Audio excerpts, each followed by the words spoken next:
Mohon maaf, masuk ke manajemen nyeri. Ini mohon maaf saya tidak ini ke video ya. Sinyalnya agak buruk, kecil di sini. Saya ini dulu aja ya, tutup videonya, kameranya. Eh, di nyeri ini suatu gangguan yang memang dirasakan oleh seorang yang kurang nyaman ya, tidak nyaman, tidak menyenangkan gitu. Oleh sebab ya berbagai macam sebab. Jadi mungkin ada gangguan pada suatu apa sih ya, saraf misalnya. Biasanya memang ada kaitan ke saraf. Jadi mungkin juga ada suatu kerusakan di jaringan-jaringan tertentu ya, oleh tusukan atau oleh apa ya, sayatan dan sebagainya, eh, membuat suatu proses radang misalnya, dan akhirnya membuat rasa sakit yang terus datang begitu ya, muncul dan tidak hilang-hilang. Ya, ya ini memang berkaitan dengan saraf karena yang menilai rasa sakit atau nyeri itu adalah sistem saraf ya. Jadi kita punya saraf pusat, saraf tepi. Jadi misalnya ada kerusakan di saraf di bagian tepi, ya, mungkin kulit atau apa, eh, sensasi-sensasi nyeri itu akan ditangkap oleh sensorik di situ ya, yang ada sekitar lokasi. Jadi ada saraf-saraf yang menangkap sinyal-sinyal nyeri itu dan kemudian meneruskannya ke saraf pusat. Nanti akan dinilai atau dipersepsikan oleh otak kita di saraf pusat. Ada persepsi nyeri sehingga kita bisa menilai seberapa tinggi nyeri yang kita alami tadi. Nah, ketika nyeri itu berjalan mungkin sudah bertahun-tahun mungkin ya. Kadang-kadang orang sudah merasakan yang mungkin sebetulnya nyerinya tinggi atau intens ya. Tapi kadang dirasakan ya biasa-biasa aja. Tapi sebaliknya pada orang-orang yang mungkin baru saja mengalami ya, nyeri-nyeri yang mungkin sedang sudah dirasakan sebagai nyeri yang mungkin ya mengganggu sekali lah, seperti gitu ya. Jadi kadang ada yang meresponnya dengan apa subjektivitas yang kadang berlebihan ya, mengeluh dan sebagainya. Tapi ada juga yang sudah sebenarnya nyerinya tinggi tapi sudah kadung kebal gitu ya. Jadi ya dia malah tidak merasakan atau mungkin sudah tidak dirasakan walaupun sebenarnya nyerinya masih cukup tinggi. Jadi sifatnya subjektif. Nah, di sini ada beberapa badan ya, salah satunya dari International Association for Study of Pain. Di sini mendefinisikan bahwa nyeri ini ya seperti tadi ya, pengalaman sensorik dan emosional, jadi menjadikan rasa ketidaknyamanan itu ke arah emosi ya. Jadi kadang-kadang jadi, aduh, moodnya jelek gitu ya, emosi, mudah marah gitu misalnya. Itu sama lah dengan tadi ya. Nah, nyeri-nyeri ini akan ada jenisnya. Sini ada yang akut, ada yang kronis, dari durasi, mungkin nanti akan berjalan panjang kah atau pendek begitu ya. Kalau mungkin tadi bisa ada yang berbulan-bulan ya, dan tetap terus terasakan nyeri, itu ada nyeri kronis. Hanya yang mungkin hanya berlangsung beberapa saat, beberapa jam atau beberapa hari, misalnya disebut nyeri akut. Terus dari asal atau sumbernya ada nyeri nociceptif, jadi dari saraf-saraf penangkap sensor nyeri itu ya. Bisa ya berasal dari nyeri yang di perifer tadi. Misalnya dari kulit, otot, mungkin dari sendi, dari tulang gitu ya. Itu ada nyeri perifer, lalu ada nyeri yang dari dalam, di organ internal, yang ya letaknya ada di dalam tubuh gitu ya. Itu disebut nyeri visceral. Biasanya dengan nyeri visceral, apa ya, sensasi sakitnya biasanya akan lebih tinggi ya dibanding yang nyeri-nyeri perifer. Kemudian ada nyeri neuropati, ada yang ringan, mild, atau sedang, moderat, dan nyeri berat atau severe. Di, eh, dari nyeri akut tadi ya, ada rasa sakit yang muncul selama waktu yang terbatas atau tertentu saja, ada waktu yang mungkin tidak berkepanjangan gitu ya, tapi biasanya mungkin nyerinya malah tinggi ya, tidak apa ya. Kalau kronis biasanya ada nyeri-nyeri sedang tapi jalan terus. Nah ini eh, mungkin sedikit perbedaan antara nyeri yang akut dan kronis. Jadi kadang-kadang ya tergantung juga ya pemicunya seberapa tinggi ya. Kalau pemicu-pemicu berat ya mungkin akan dirasakan nyerinya akan intens ya, dalam gitu. Oke. Sedangkan yang kronis atau persisten ini ada suatu cedera biasanya di bagian saraf misalnya yang kemudian berjalan jadi dari kita kadang-kadang sulit mendeteksi ya di mana sumbernya gitu ya. Sehingga ini memicu rasa sakit yang kita tidak tahu asal usulnya dari mana tapi terus saja ada sulit dihilangkan gitu ya dan itu berkepanjangan.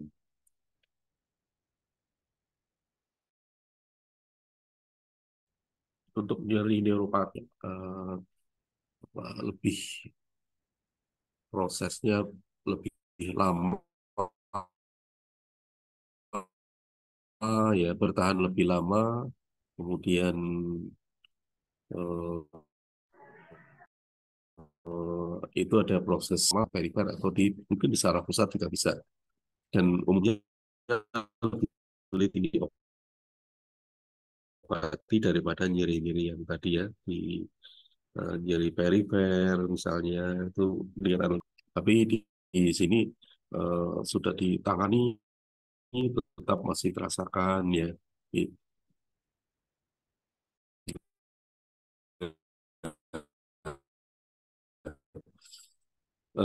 beberapa sensasi ya, terasa terbakar. Kalau pengen saya kurang tahu. Kalau di dia juga ya, nyeri-nyeri yang apa ya, syuting mungkin beberapa istilah ini belum terlalu paham juga.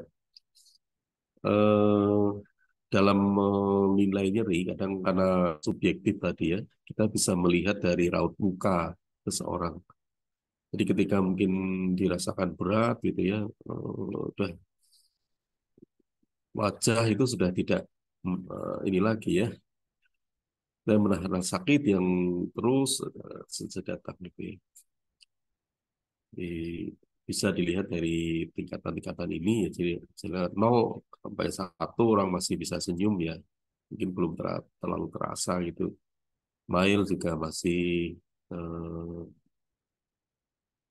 terus lah lebih tinggi lagi skala 4 5 ya 6 jadi terlihat apa sih mulut yang tadinya tersenyum udah mulai ini ya eh, mulai merasakan sesuatu yang tidak nyaman gitu ya wajah-wajah yang tidak nyaman bahkan di tingkatan 8 sudah mulai nangis ya dan rasa sakit itu sudah terus datang.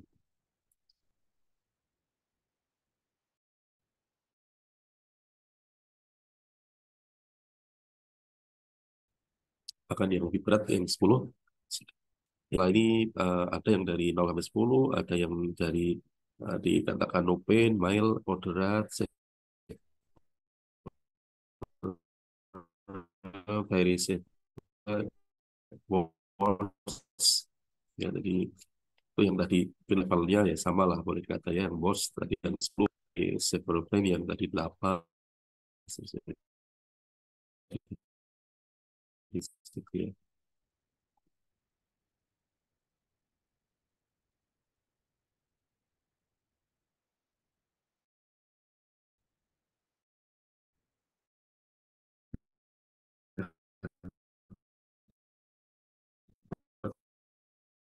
Tanda nyeri itu dimulai dari suatu sensasi taraf tepi peripheral nerves. ada proses transduksi, kemudian akan ditransmisikan, jadi dilanjutkan ya. Tadi dijalankan ya, rangsangan nyeri itu akan dijalankan melalui transmisi.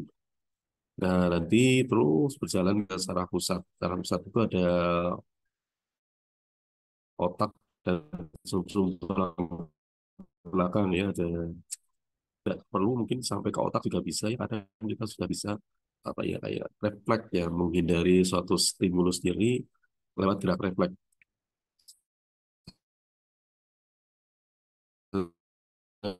Kita mau kena nyala api misalnya dengan cepat kita mengelak gitu ya. Begitu kena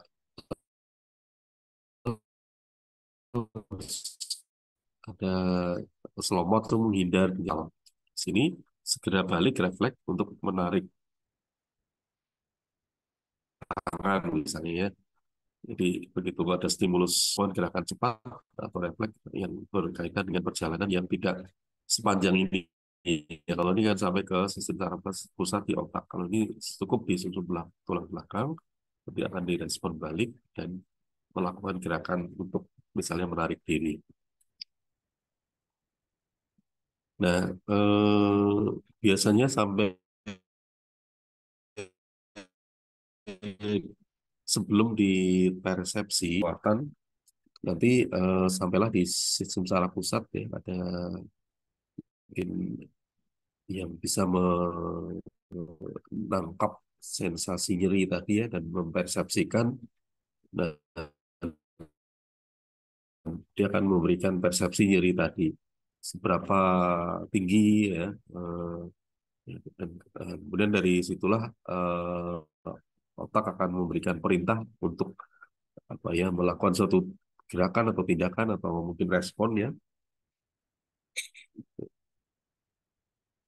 Ini kira-kira perjalanannya dari transduksi, transmisi, modulasi, dan persepsi. Saat transmisi dan ada tadi ada beberapa saraf-saraf nosiceptif, saraf yang menangkap memberi ya menangkap sensor atau menangkap nyeri ya, sensasi nyeri ya, dan ada nosiceptor, reseptor nosiceptif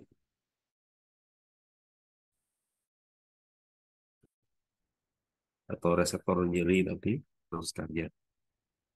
Kemudian eh, ya tadi contoh ya ada tadi panas ya.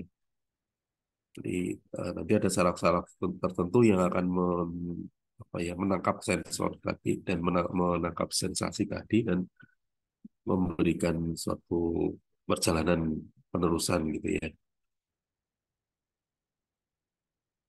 Nah, dari situ nanti ada apa ya, transmisi sampai ke dalam dihantarkan ke saraf pusat dan kemudian dipersepsikan situ.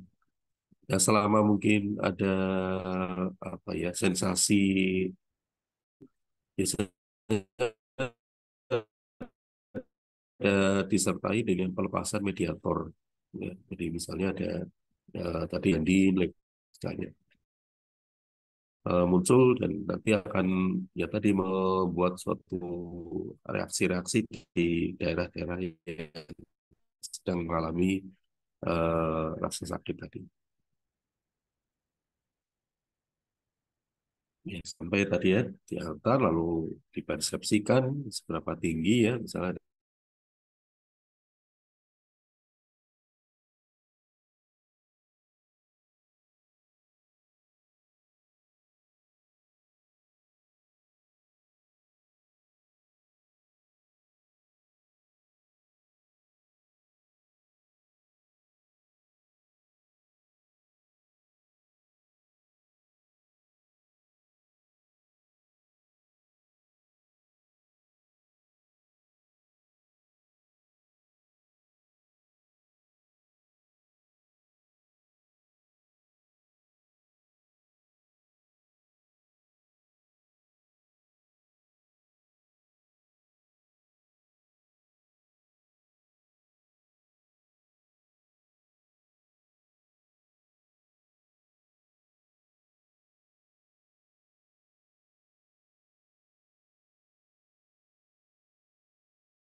Mohon maaf, sinyalnya hilang-hilang.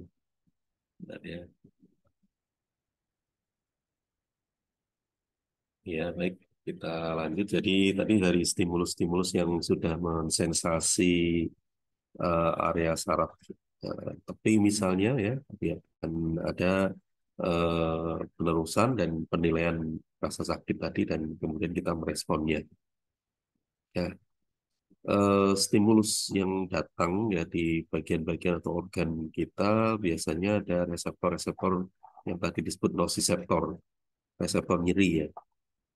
Ya, nanti dari reseptor nyeri itu akan apa dihubungkan dengan suatu saraf tadi saraf aferen dan nanti akan berlanjut ya menghantarkan rangsangan tadi menuju ke spinal cord di saraf pusat di otak.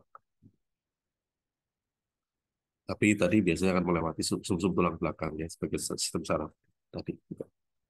Jadi kita punya saraf pusat, otak dan sumsum tulang belakang ya. Nanti mungkin kadang ada eh, tindakan-tindakan tertentu yang tidak perlu sampai ke atas saraf pusat, tapi ada juga yang hanya di sumsum tulang belakang saja dan berbalik ya memberikan suatu respon yang lebih cepat.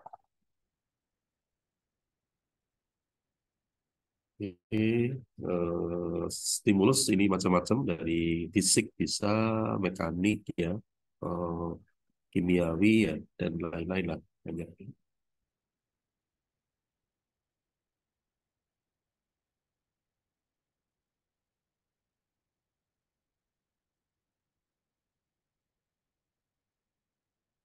Ini tadi misal ada suatu sensasi ya, ya kayak tadi yang sudah kami ceritakan di depan ya, ada terpukul misalnya oleh dan ini fisik ya, tindakan fisik yang mengena pada suatu saraf nociceptor tadi, reseptor nyeri tadi, dan kemudian akan dilanjutkan ya oleh saraf-saraf aferen menuju ke saraf pusat. Dia akan ada penilaian dan dari penilaian akan dilanjutkan mewujud suatu respon menuju saraf eferen, eferen menuju ke organ reseptor dan melakukan suatu tindakan tertentu. Yang sama dengan yang lain, heat atau panas, dingin, bahan-bahan kimia juga demikian.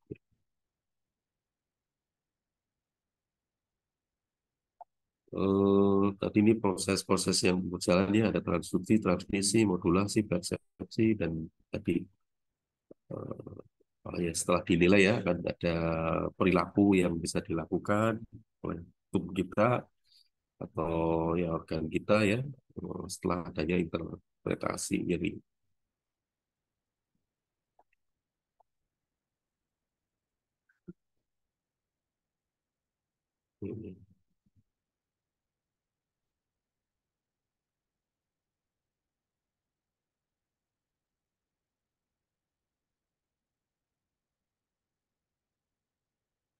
ini jadi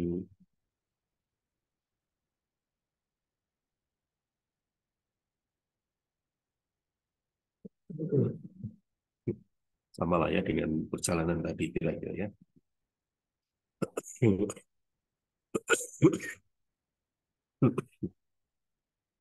Nah, dari nyeri akut dan kronis, di sini kalau akut biasanya orang sangat menginginkan segera hilang.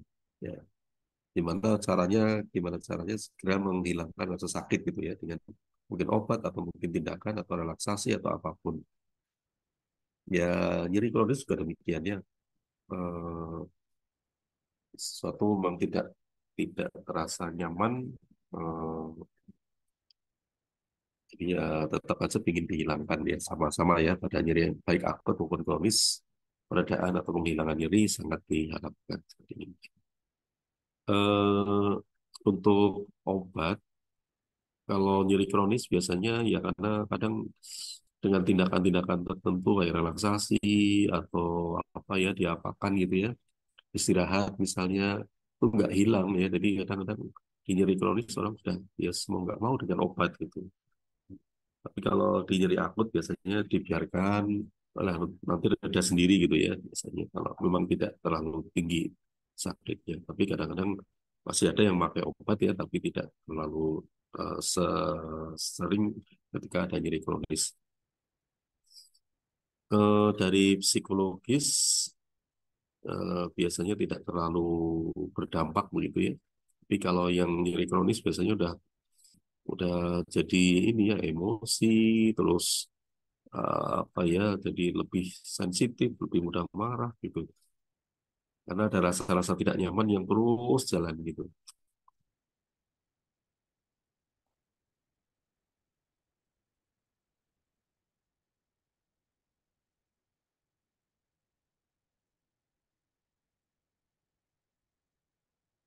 Terus penyebab dari organik ya di bagian-bagian tubuh kita mungkin dialami di nyeri akut, tapi kalau apa ya di nyeri kronis biasanya tidak tidak diketahui ya mungkin atau tidak muncul. Kalau tadi mungkin dari luka, dari apa ya itu ada. Kemudian kontribusi terhadap kondisi ya, lingkungan atau keluarga, jadi biasanya nyeri kronis berdampak sekali ya. Lalu apa ya masalah gangguan tidur, insomnia juga sering muncul di nyeri kronis. Jadi kadang-kadang sudah mengganggu sekali ya. Mau tidur aja sakit, gimana mau tidur itu ya. Jadi menahan rasa sakit ya sampai kemudian mungkin kadang-kadang kecapean sekali baru tertidur. Tapi nanti nyeri datang lagi ya bangun lagi gitu. Jadi banyak masalah insomnia ya. Terus dari tujuan pengobatan yang diberikan biasanya kan ada tujuan untuk nyeri akut adalah kesembuhan. Tapi kalau yang di nyeri kronis mungkin kadang-kadang apa ya lebih ke gimana dia masih bisa beraktivitas, tapi mungkin sembuh barangkali tidak terlalu diharapkan itu ya. Hanya sekedar bisa menekan rasa sakit, terus ya bisa mengurangi lah dan orang bisa beraktivitas secara normal. Ini lebih ke arah fungsional. Di kronis sering terjadi depresi karena masalah ya tadi berkelanjutan tidak hilang-hilang ya. Ya, akhirnya biasanya memicu keadaan depresi. Sedangkan di nyeri akut biasanya karena sesaat saja dan tidak sampai ke arah sana. Nah, nyeri-nyeri ini ada yang tajam, ada yang tumpul, ada yang rasa terbakar ya. Oh ya tadi tingling itu geli, ada apa ya? Jadi bukan suatu sakit tapi eh, ada sensasi-sensasi yang menggelitik gitu ya. Ya, tapi ya tetap tetap tidak mengenakan gitu. Kalau tadi menyentak gitu ya, syuting tadi gitu. Jadi, dengan intensitas dan ya lokasi yang berbeda-beda ya.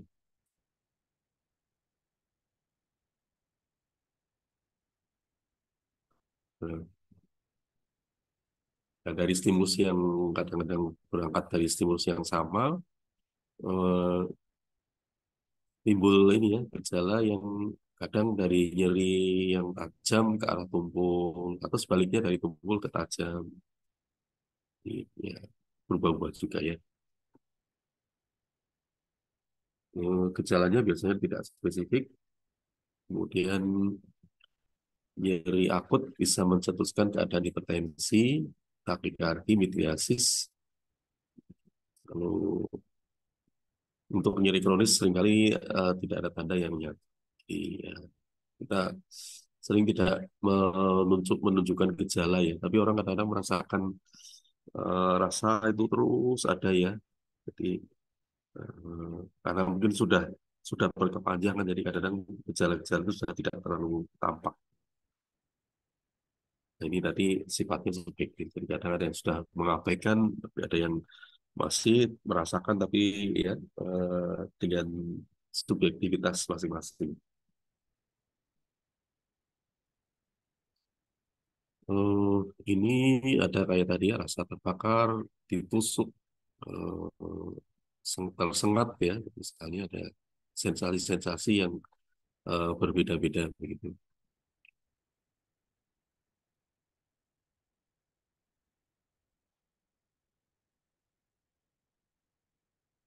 Oke. Ya, untuk menata laksaan nyeri, jadi kita melakukan penanganan biasanya dengan tujuan untuk tadi ya menghilangkan atau mengurangi tingkatan nyerinya bisa ya, atau mungkin mengurangi durasi juga bisa. Jadi dari nyeri yang tinggi, intens sampai ini ya kita bisa turunkan tingkatan nyerinya. Kemudian bisa juga waktu yang mungkin tadinya berkepanjangan bisa kita perpendek. Ya.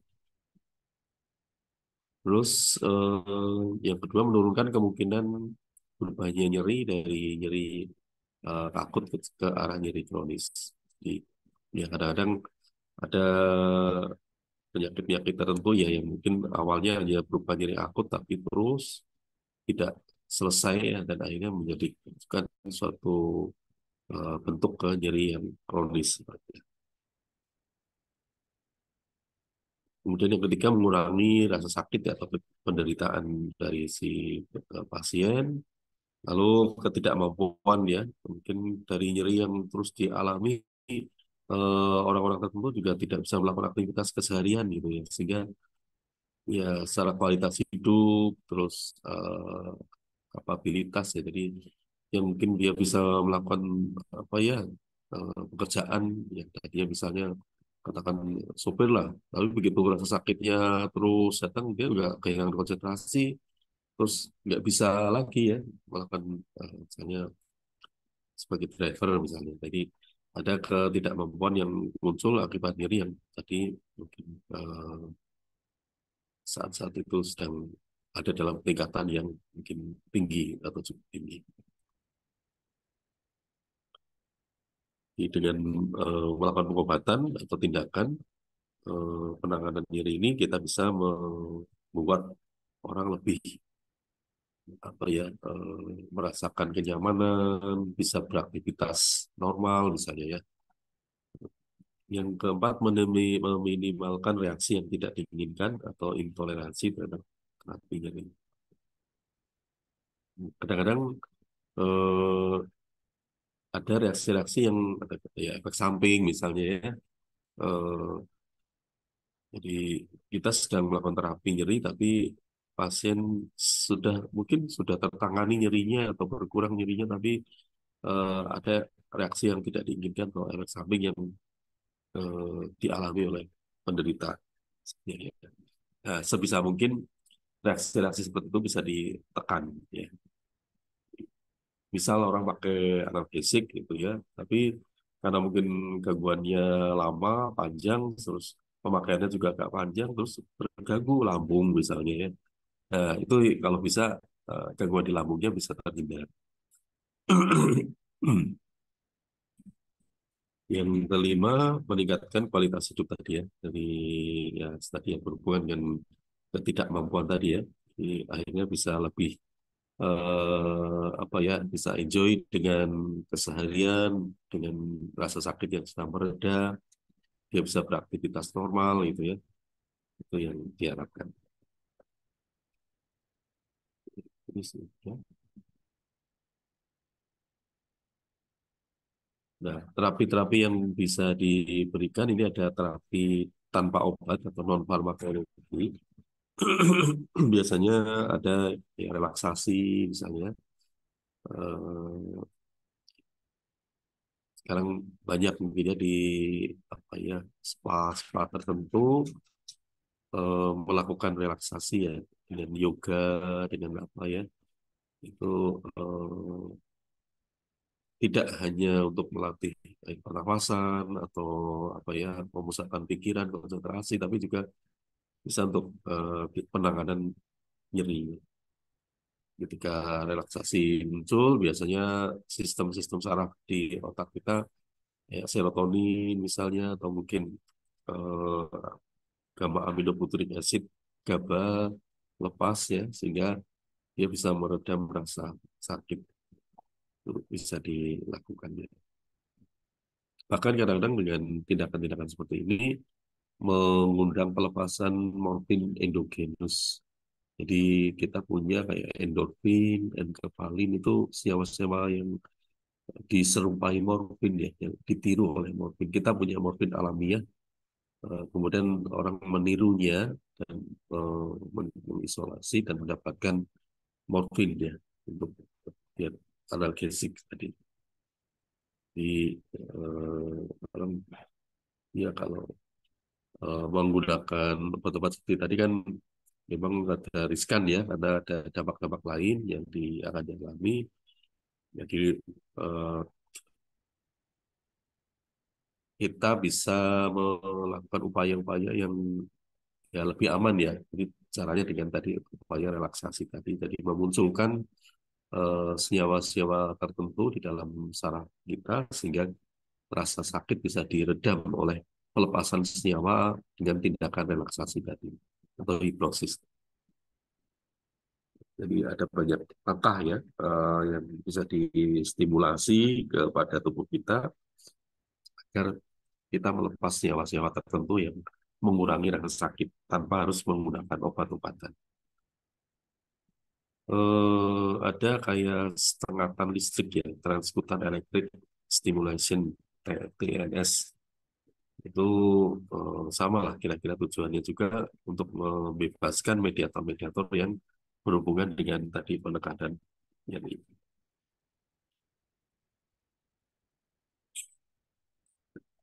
Terus yang berikut adalah terapi farmakologi dengan obat-obatan bisa non opioid ya, bisa adalah eh, analgesik yang ringan ya atau sedang. Jadi pakai mefenamat, pakai apa aspirin misalnya, atau dari kelompok opioid atau opiat itu yang morfin misalnya ada morfin, betadine, metadon, ya, fentanyl dan sebagainya.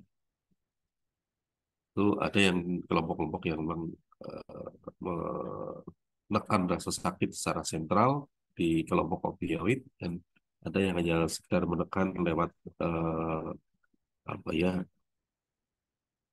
area-area yang berada di perifer ya, tidak di pusat. Itu yang disebut non opioid.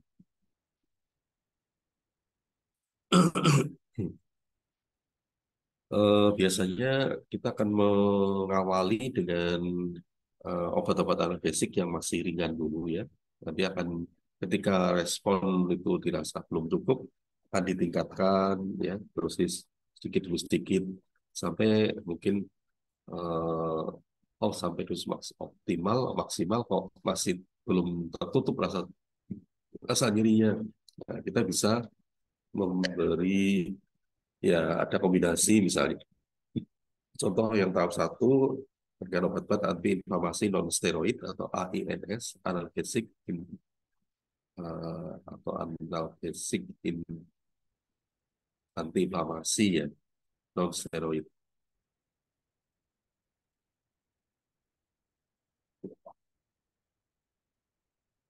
Dinamakannya antiinflamasi ya, anti radang. Tapi sebenarnya bisa juga untuk analgesik. Jadi anti radang AI itu anti inflamasi, tapi orang sering apa ya menggunakannya untuk analgesik ya, analgesik atau sebagai antipiretik juga bisa.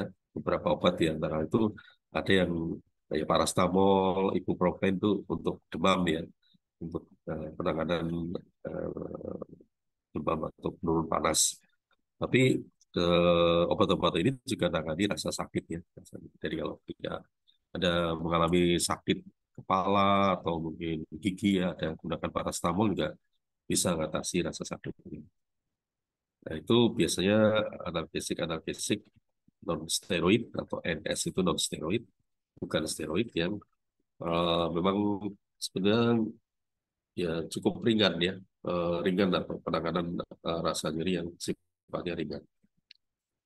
Nah, ketika mungkin nyeri itu tidak tertangani dengan obat seperti ini, kita bisa gunakan sebenarnya naik dulu ya beberapa pilihan analgesik ada yang memang lebih lebih poten. Jadi misalnya yang mefenamat misalkan itu sebetulnya lebih tinggi kekuatannya. Kalau Anda mungkin biasa beli konstan misalnya, ada Samifenamat sebagai generiknya, tapi ada juga Pomsan sebagai obat patennya ya. Ya kan. Memang kadang-kadang ya ada terasa beda ya kecepatan aksinya. Jadi eh, memang ada formulasi yang memang tertentu di dalam sediaan obat tadi sehingga obat paten itu terasakan lebih lebih apa ya lebih efektif begitu. Tapi sebenarnya secara mekanisme obat ini juga punya mekanisme yang sama dengan generiknya. Ya. Sebenarnya tidak ada bedanya. Tapi ya nggak tahu karena formulasi ya peran formulasi sehingga kadang-kadang mungkin penyampaian obat ke reseptor jadi lebih baik atau mungkin tadi kecepatan aksinya jadi lebih cepat. Ya, itu ada pengaruh-pengaruh terhadap dari formulasi obat di obat paten terhadap aktivitas farmakologi. Nah, dari tahapan yang lebih dalam, jadi nyeri yang lebih tinggi, biasanya akan dimanfaatkan kombinasi antara obat-obat analgesik non-steroid, NS ya tadi AINS dengan yang obat-obat ajuvan. Ajuvan ini sebenarnya macam-macam ya, ada beberapa obat kayak asam valproat, eh, itu carbamazepin, kayak gabapentin misalnya, gabatrin, itu obat-obat yang bisa membuat kayak saraf-saraf itu lebih ke arah kondisi relaksasi ya atau potensial istirahat. Jadi ketika saraf diposisikan istirahat atau mengalami relaksasi atau ya ini ya state atau keadaan yang apa ya sulit untuk dinaikkan potensi saraf-sarafnya, muatan listriknya begitu ya. Sehingga kayak tadi ketika saraf itu tidak mencapai nilai potensial tertentu, maka dia tidak bisa menghantarkan rangsangan gitu. Sehingga stimulus tadi tidak akan diteruskan. Jadi sehingga orang tidak merasakan ya sampai terpersepsi ke otak yaitu tidak karena perjalanannya sudah dipengaruhi oleh obat-obat seperti ini. Bisa juga dari antidepresan ya, antidepresan trisiklik misalnya itu bisa dipakai. Tapi antikonvulsan juga banyak yang digunakan ya. Selain antidepresan ada antikonvulsan banyak dimanfaatkan sebagai ajuvan analgesik. Jadi ketika ini ada ajuvan, aktivitas penekanan nyerinya lebih kuat dibanding ketika hanya ada penggunaan antiinflamasi non steroid saja. Apalagi kalau sudah dikombinasi dengan opioid, ya kodein misalnya ya, itu adalah kelompok opiat atau opioid yang lemah, tapi kombinasi ini akan semakin memperkuat aksi dari kombinasi sebelumnya. Misalnya sudah ada INS dan ajuvan analgesik, ditambah lagi dengan misalnya tadi kodein, itu sudah meningkatkan kemampuan analgesiknya.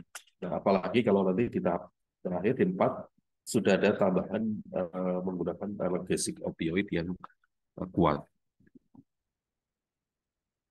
Jadi itu penanganan-penanganan nyeri yang bisa dilakukan ya dari tahap yang masih ringan, mulai sedang, berat sampai sangat berat itu bisa diberikan penanganan seperti ini.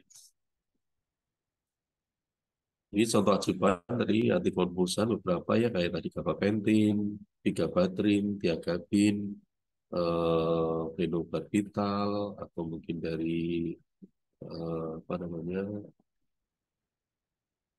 valproat misalnya ya itu bisa dipakai. Terus antidepresan bisa amitriptilin misalnya itu bisa dari trisiklik antidepresan bisa ya. Lalu dari agonis alfa 2 bisa kita dipakai.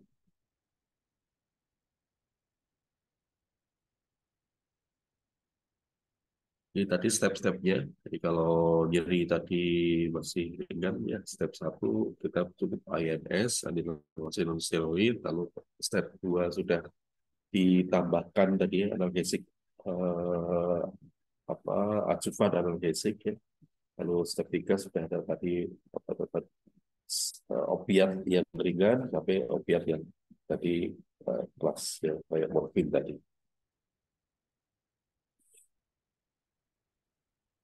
Yang berat misalnya kayak nyeri-nyeri kanker itu sudah tidak bisa ditahan lagi ya. Jadi sakit yang memang tinggi.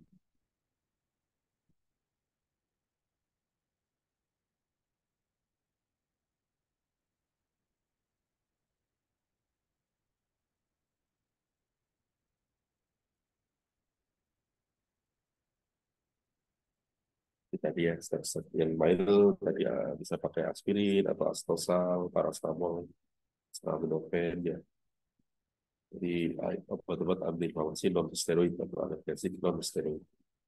Kalau sudah di step 2 tadi ada ajuvan dia mulai ditambahkan.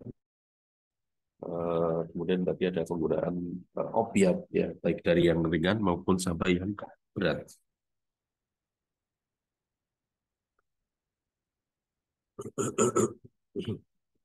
Ini beberapa contoh dari non steroid ya, antiinflamasi non steroid, antiinflamasi drugs atau tadi AINS ya, antiinflamasi non steroid. Ada paracetamol, apa, difenamat tadi ya, tidak ada lain ya, ada metamisol dan lain-lainnya. Oke, aspirin, ya, stosal.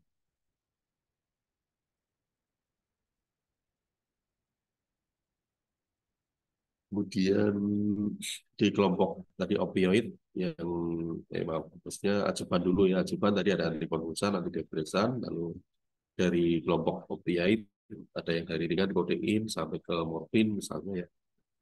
Atau kalau diamorfin jarang-jarang ya. Biasanya banyak penyalahgunaan dari diamorfin itu heroin. Jadi sebenarnya dia potensinya tinggi sekali, tapi ya, tadi penyalahgunaannya mungkin jauh lebih tinggi dari biasanya tidak dilakukan pengobatan dengan heroin. Walaupun sebenarnya bisa ya, ya itu eh, ada hal-hal lain yang dipertimbangkan daripada disalahgunakan. Untuk neuropati di obat-obat antiinflamasi non steroid itu sering tidak berdampak. Kemudian juga yang dari opiat atau opioid tadi.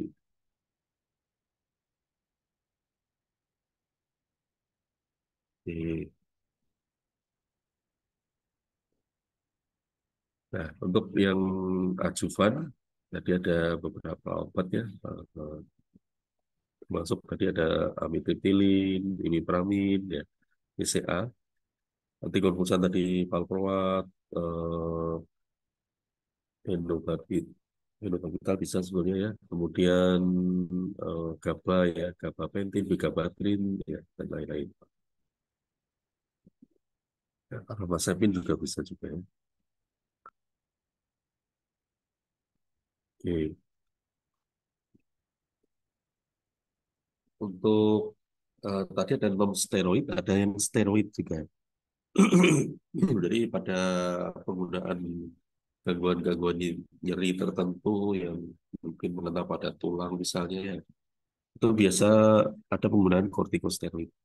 Jadi kayak dexamethasone, ya, prednison itu sering dimanfaatkan juga untuk pengatasan nyeri.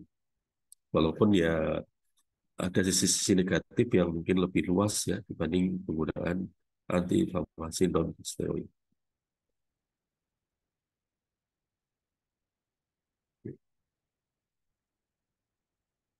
Nah,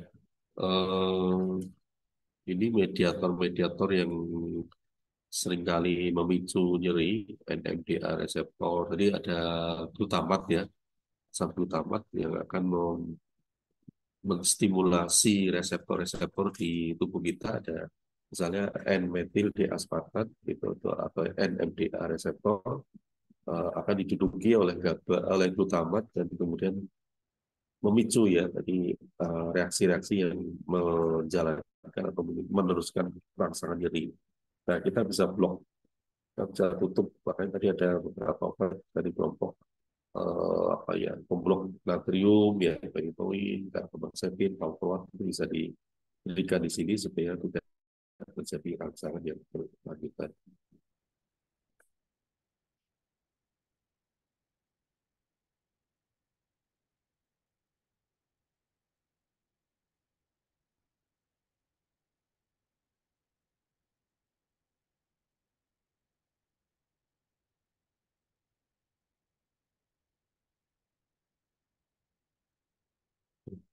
Ya, ini beberapa ya yang bisa menekan aktivitas. Jadi kalau glutamat bekerja memicu rasa sakit yang terus muncul, nah itu kita bisa mengaktifkan GABA. Ada pregabalin contohnya ya untuk penekanan ini. Oke. Untuk steroid tadi bisa menekan ini ya, beberapa mediator inflamasi ya, atau prostaglandin juga bisa ya, ditekan oleh obat-obat ini dengan lebih kuat ya dibanding penggunaan antiinflamasi non steroid di sering dimanfaatkan. Ini contoh-contoh dari analgesia non steroid, dari parastamol, kemudian dari kelompok salisilat ada aspirin, magnesium salisilat, tiprusinal, yang fenamat dari asam fenamat, diklofenamat, yang diklofenak, natrium diklofenak itu dari asam astat, antakin, antalkin, ya.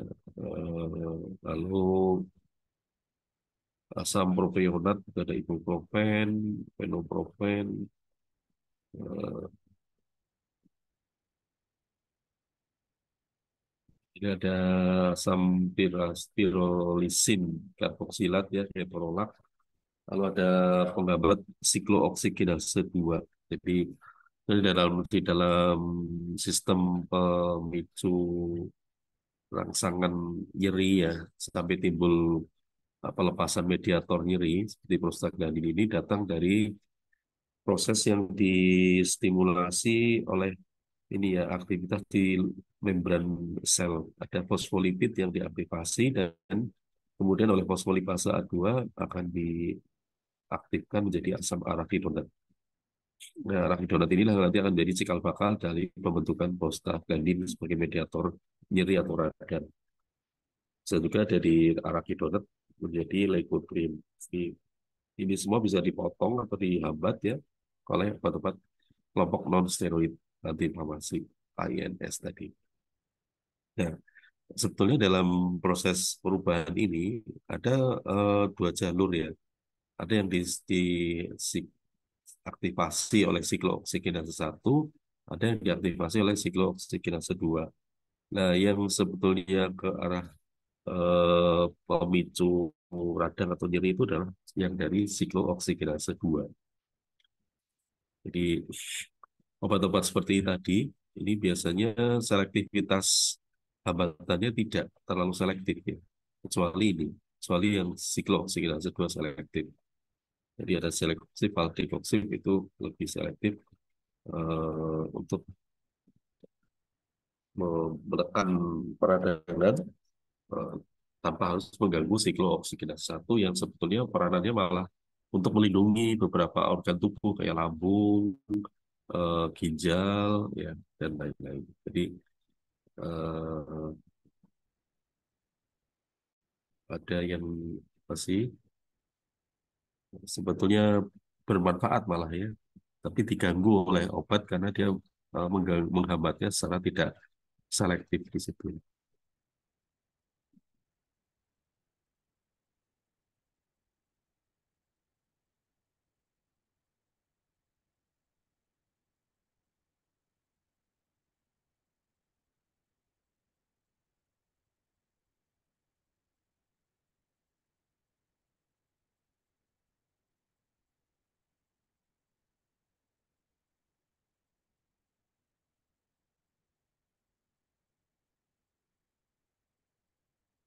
Ya, sehingga ini ada yang muncul kelompok penghambat selektif siklooksinase 2. Ada selekoxib, valdecoxib, robecoxib ya.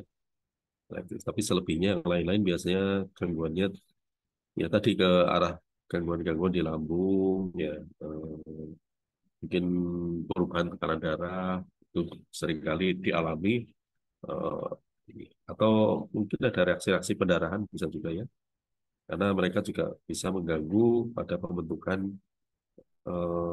apa ini tromboksan ini ya, sebagai faktor pembekuan.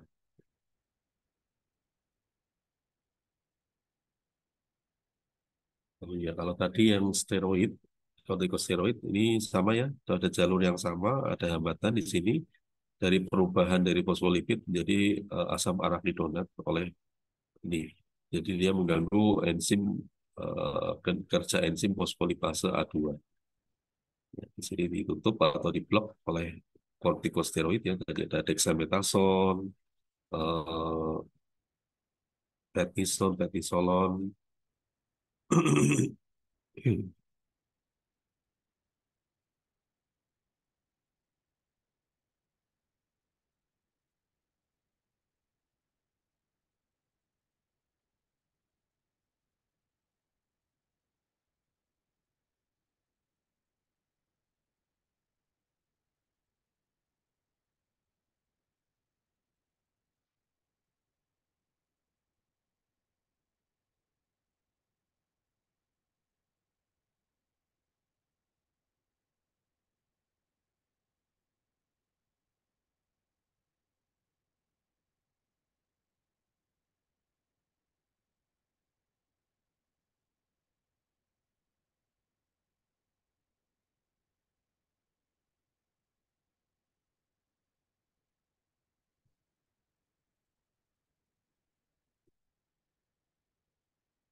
Ya, tadi ada kelompok siklooksigenase 1 yang memang justru pada fungsi-fungsi homeostatik ya, pada renal, gastrointestinal traktus atau renal ya.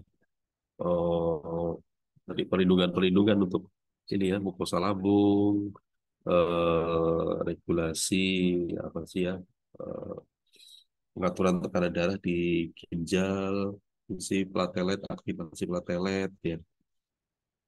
Jadi ada banyak fungsi di dalam eh, proses yang distimulasi oleh siklooksigenase 1. Nah, kalau ini ikut diganggu oleh obat-obat analgesik non steroid tadi, maka ya akhirnya ya ini muncul beberapa gangguan, misalnya gangguan tukak lambung, misalnya gangguan pada regulasi pengaturan tekanan darah di ginjal, gangguan pada fungsi platelet, pendarahan, ya, atau gangguan di makrofag juga bisa. Jadi banyak hal yang mungkin dipandang agak lah ya dipandang sebagai nilai negatif ya atau merugikan ketika siklooksidasi 1 diganggu. Sehingga muncul tadi ada obat yang selektif ya, ada siklooksigenase 2 selektif yang peranannya justru pada aktivitas pemicu inflamasi. Jadi kalau ini bisa diganggu di sini saja, di sini tidak ada gangguan, maka fungsi-fungsi ini bisa berjalan dengan baik.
Ya, jadi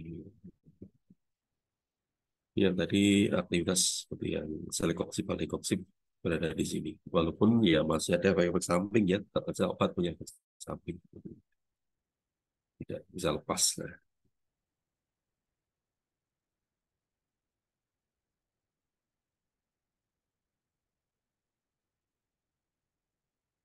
sedangkan untuk analgesik yang tadi ya bekerja secara sentral, dia bekerja di reseptor opioid ya di sistem secara pusat. Di sini obat-obat ini menurunkan persepsi nyeri ya dengan memblok di beberapa target. Jadi di reseptor opioid itu ada beberapa reseptor, ada reseptor mu, Jadi kayak morfin ini meniru tadi ya endorfin dan kefalin yang sebenarnya kalau senyawa-senyawa ini bisa distimulasi ya tadi lewat yoga, lewat meditasi, ya, relaksasi. Sebenarnya senyawa itu juga sudah bisa keluar sendiri ya, bisa keluar dan eh, eh, akhirnya bisa memodulasi, mengurangi rasa sakit misalnya ya, bisa. Tapi ketika itu mungkin tidak muncul, maka kita bisa memberikan obat dari luar ya berupa tadi eh, morfin misalnya atau turunan morfin ya. Jadi dari petidin, metadon, fentanyl dan sebagainya. Ya intinya obat-obat ini juga bisa karena kesamaan struktur dengan sewa-sewa apa kayak tadi endorfin dan kefalin ya, sehingga dia bisa menempati reseptor-reseptor dan mengagonis efek di situ. Mengaktifkan efek seperti analgesia ya. Misalnya. Jadi kita memiliki daya kerja analgesia yang tinggi sekali ya. Dia biasanya dipakai dalam penekanan nyeri-nyeri visceral, nyeri-nyeri yang tidak hanya tepi tapi nyeri yang dalam tadi ya.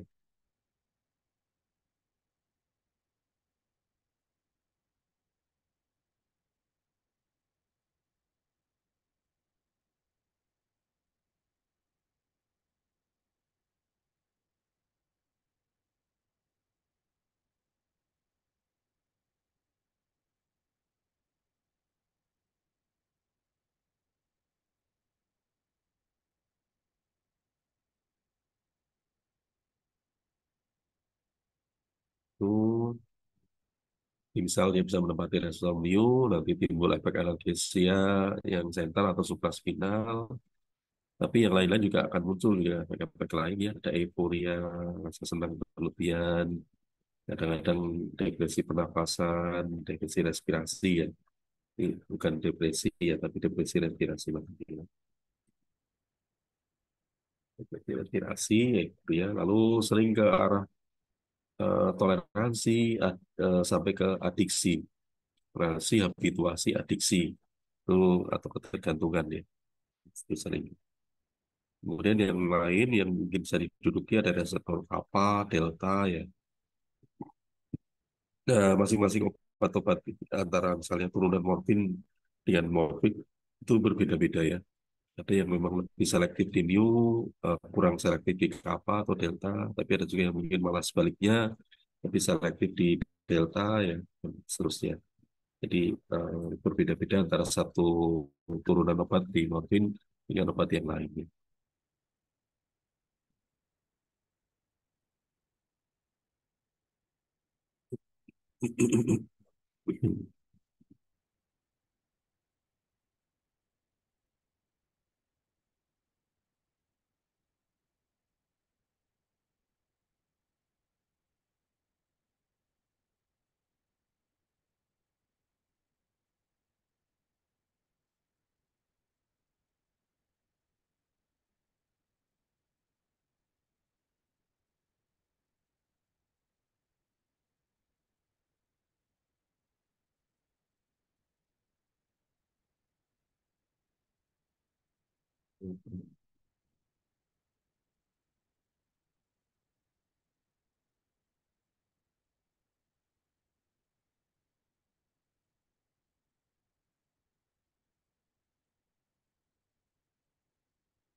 Ya, ini yang tadi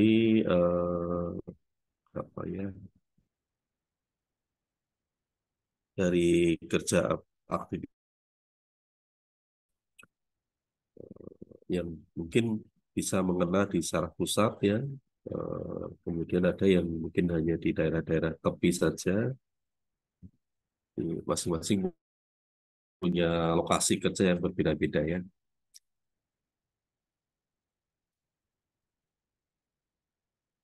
dari beberapa opiat ada yang punya pengaruh eh, ke tadi selain nyeri ya, penanganan nyeri secara sentral dan biasanya untuk nyeri-nyeri yang memang tinggi ya, dia juga punya kerja-kerja yang lain yang akan mengganggu mobilitas saluran cerna, perlambatan di usus ya.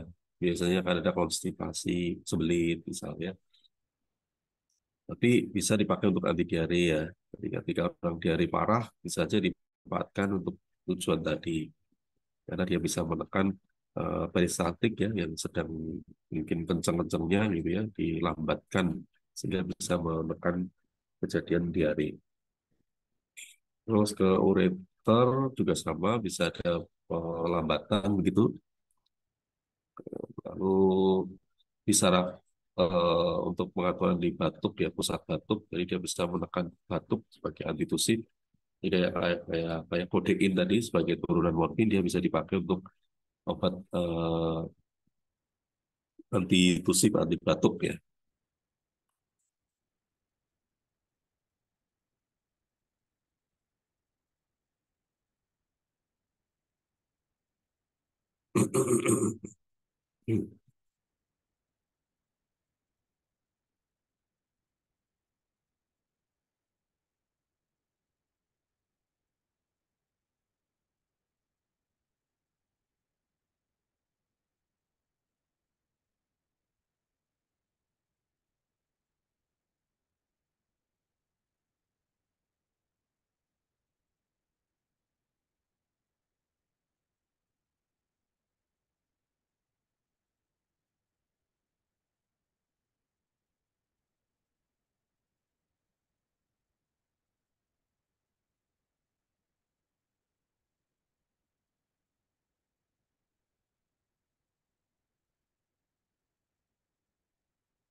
Terus ini untuk kesetaraan apa ya, penanganan nyeri ya. Jadi kalau misalnya kita pakai morfin dengan dosis 30 miligram itu, atau yang suntikan ya 10 miligram, sudah punya nilai yang analgesik sentral yang mungkin sepadan dengan obat-obat misalnya kayak misalnya kita pakai kodein tapi di dosis yang 180 miligram. Nah, jadi untuk mencapai kesetaraan efek analgesia yang dimiliki oleh morfin, maka kodein harus 6 kali lipat ya, misalnya 6 kali lipat dari dosis morfin misalnya. Di metadon lebih rendah daripada penggunaan morfin ya, jadi sekitar 2/3 kali di dosisnya. Di 20 miligram dia hanya 20 miligram, sedangkan untuk morfin dia harus pakai 30 miligram dan lain-lainnya. Jadi ada beberapa penggunaan obat yang harus memiliki kesetaraan dosis ya untuk menimbulkan efek yang sama dalam penekanan nyeri. Untuk eh, terapi non farmakologi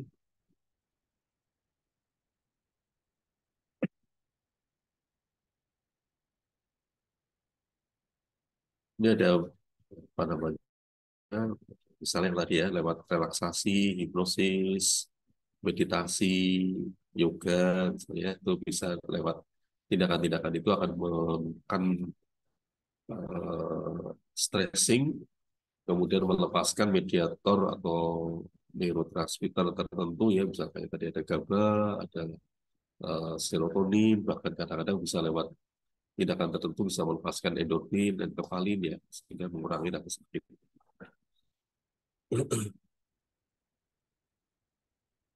Atau distimulasi dengan cara-cara tertentu ya, pancingan lewat misalnya jaci, ada perana gitu ya.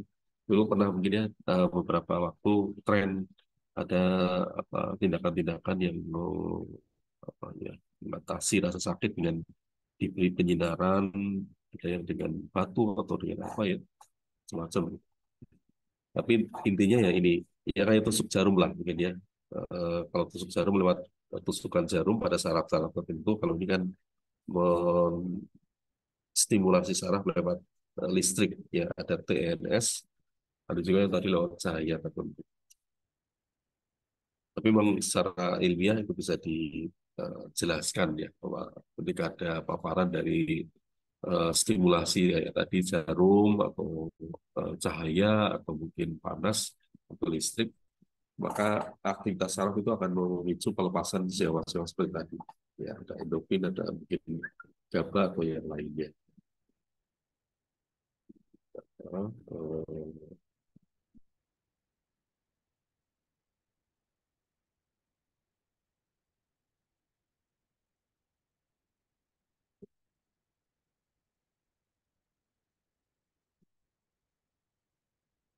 Baik, ini untuk penata laksanaan beberapa terapi non farmakologi yang mungkin kita sekarang mungkin banyak yang menggunakan ini pakai cara-cara listrik ya. Ini kalau ya pernah saya di fisioterapi itu ada kayak ini ya, ada alat-alat elektrik begitu yang disentuhkan pada bagian-bagian tertentu yang memang menjadi keluhan kita ya. Sehingga tadi mungkin ada pancingan atau mungkin relaksasi terhadap suatu area tertentu, misalnya otot atau mungkin ada saraf ya yang memang bisa direlaksasi di situ, yang akhirnya bisa meredam rasa sakit gitu. Atau tadi dengan stimulasi panas atau listrik tadi bisa dikeluarkan beberapa mediator yang menjadi apa ya faktor yang menekan rasa sakit.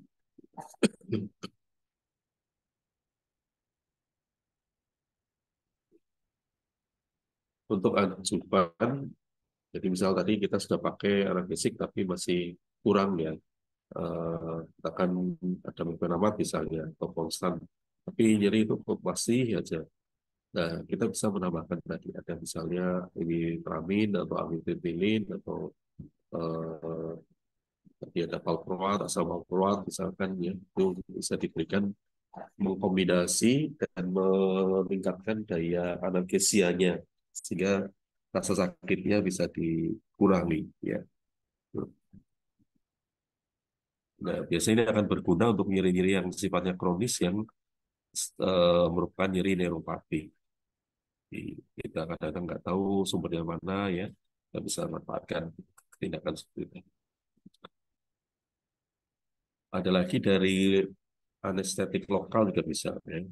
Ada kayak prokain, tetrakain, ya, mefivakain, mefivakain, itu bisa digunakan polidokain.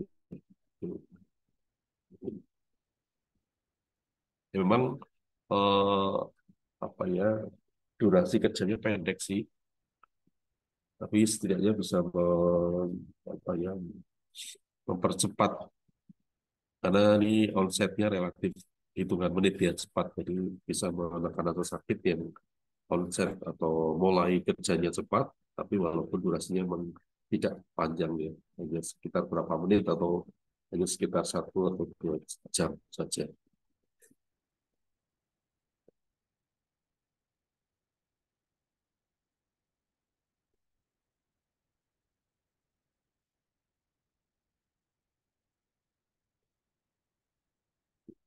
Kemudian yang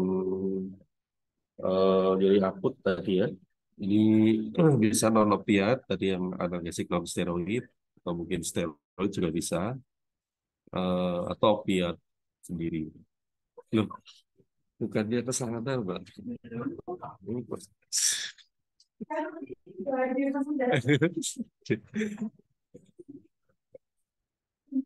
apa dia? Oh iya ikut, tapi pakai mobil katanya. Heeh, iya, iya. Adi sama ikut. Adi 18 apa ya? Jadi 18, ibu itu berarti 11. nggak masih 15. 15, Oh, 15. 15, oke paling berapa? 9. Oh, iya. Kalau kita dari di sana, berarti ada Iya, ke tempat yang tadi sudah kita ceritakan ya. Pilih paracetamol, nanti kalau mau dikombinasi dengan yang apa eh, anti konvulsan, misalnya valproat atau mungkin dengan lidocaine atau yang lainnya, bisa untuk nyeri-nyeri yang lebih tinggi, mild. Jadi kalau yang sudah lebih ke arah moderat sampai ke berat, bisa diberikan yang kelompok opioid, morfin atau derivat morfin, ya tergantung kebutuhan. Ini contoh-contoh obat ya. Ya. Ini paracetamol, paracetamol.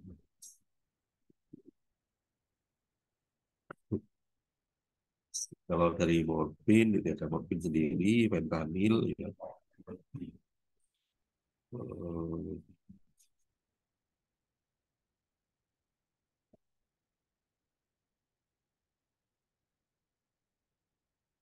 Atau tadi bisa dipilih yang selektif ya, COX-2 selektif, ada selekoxib, antikoxib. Itu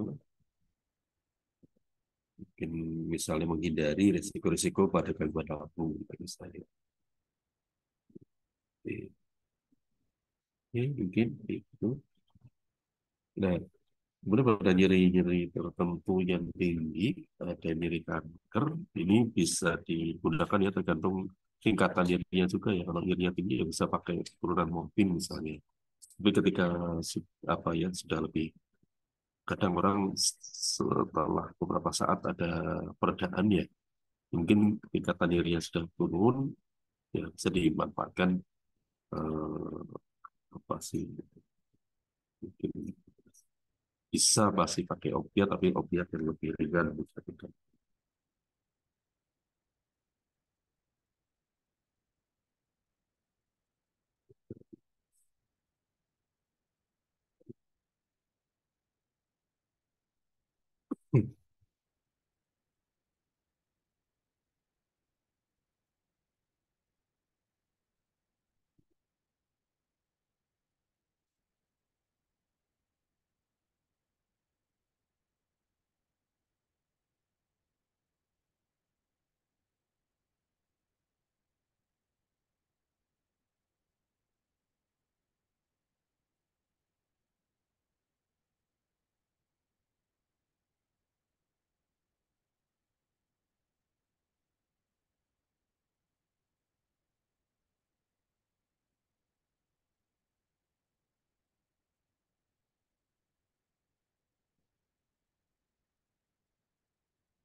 Oh,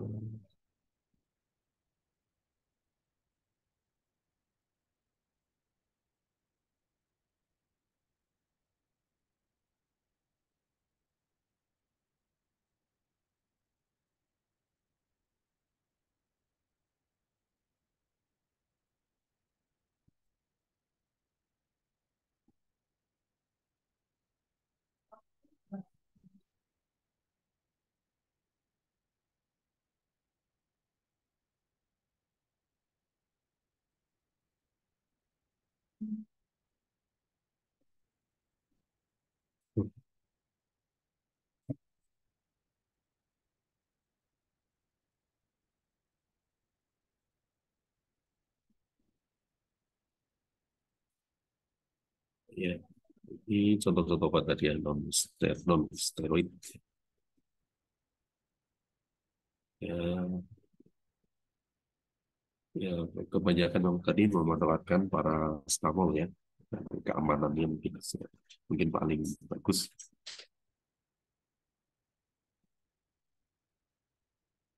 Talkin, bisa juga aspirin ya, sel juga banyak dipakai ya, tapi memang ada efek anti platelet.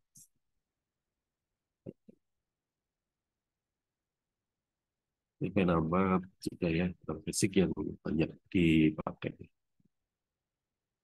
Memang ada aktivitas di ini, gangguan lambung yang lebih kuat dibanding parastamol apa kelompok sekali silat.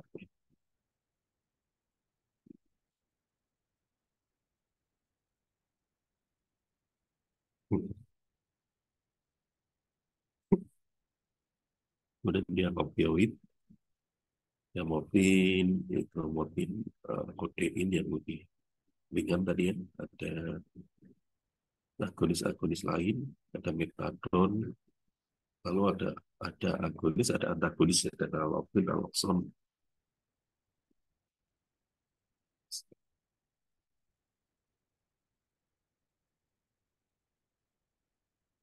Ini untuk pemakaian baik dari morfin maupun kodein. Terus metidin, tramadol, tadi. Oke, baik. Ini tambahan aja ya. Sudah ya.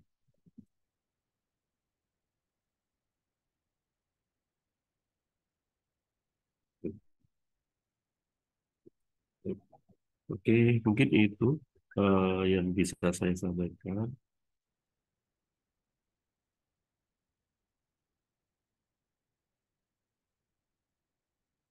Barangkali ada yang bertanya mungkin untuk topik ini, silakan.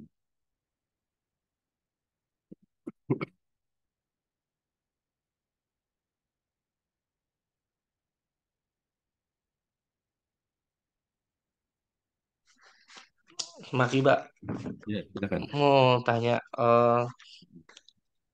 siklooksigenase Hmm. itu prosesnya ya, Pak ya, bener ya? Itu Mohon maaf, enzim. saya hanya tadi Ya, sempat miss. sebentar ya. Tadi ada di Hmm,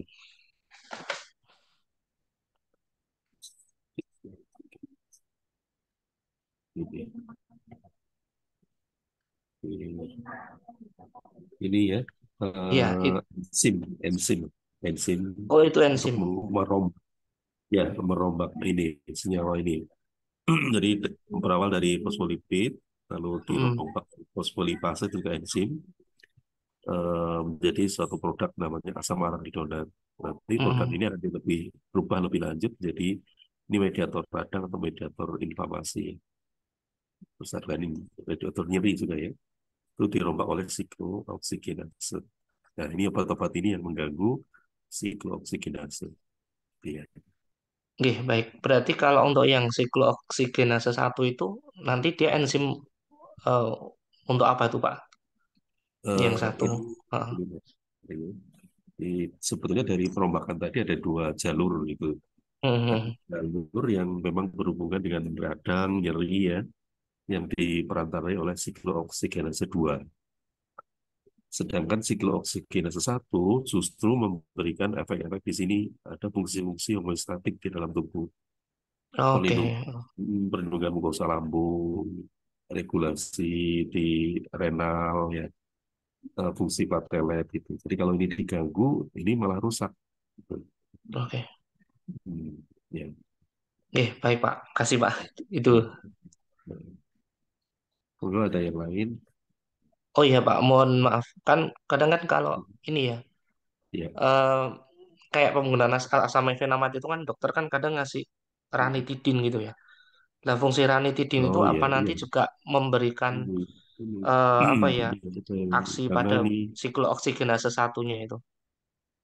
ya karena ada gangguan di sini, biasanya apa ada apa agar tidak terjadi iritasi ya.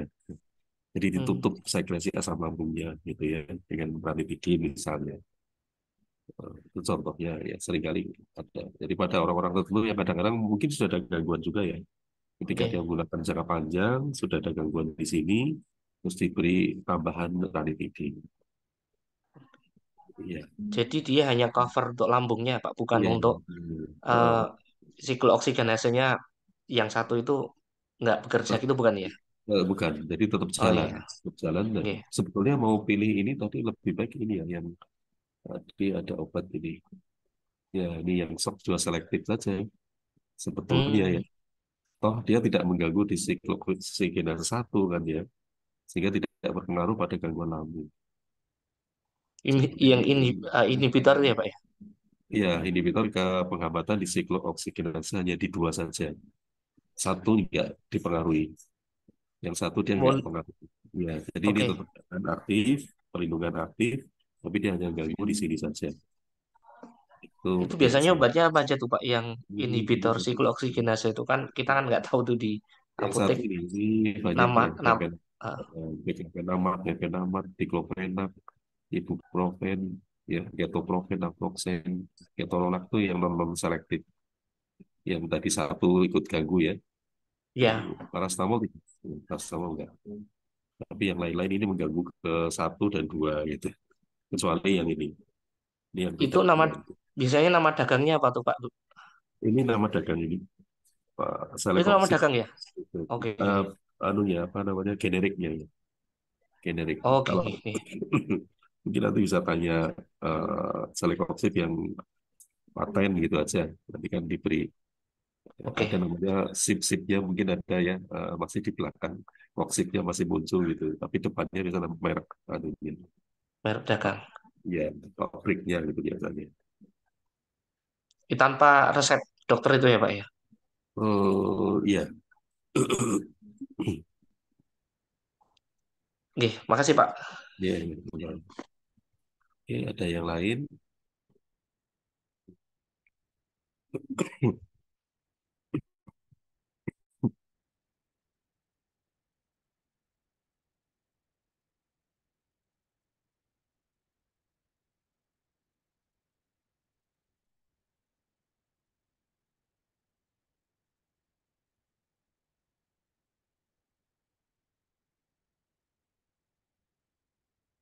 Oh, kalau ada pertanyaan,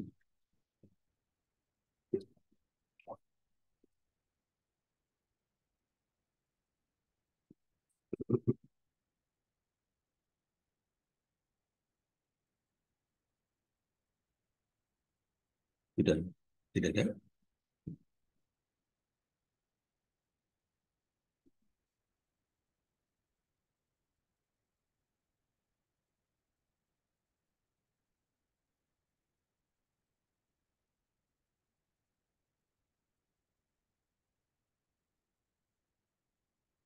Oh, ya, mungkin kalau ini masih berapa lama lagi untuk mid semester ya? Sudah ada info belum? Ini kayaknya ada pertemuan juga yang 5 ya. Minggu depan kayaknya terakhir tuh Pak. Oh gitu, masih ada satu Ya, pertemuan ya. Oke. masih ada satu pertemuan nanti. Mungkin minggu depan kita coba latihan soal ya. Ya, Oke. baik Pak. Ya, kalau sudah tidak ada, mungkin saya cukupkan. Nanti saya coba kirim apa ya, contoh-contoh latihan ya untuk Anda coba latih. Nggak usah dikerjakan dulu, dilatih dulu aja. Nanti pada pertemuan berikut kita bisa diskusi. Nih, Oke, baik. Itu kalau sudah tidak ada, saya rasa mungkin hari ini kita cukupkan sampai di sini. Terima kasih atas perhatiannya. Assalamualaikum warahmatullahi wabarakatuh. Waalaikumsalam. Makasih Assalamualaikum Pak. warahmatullahi Ya, wabarakatuh.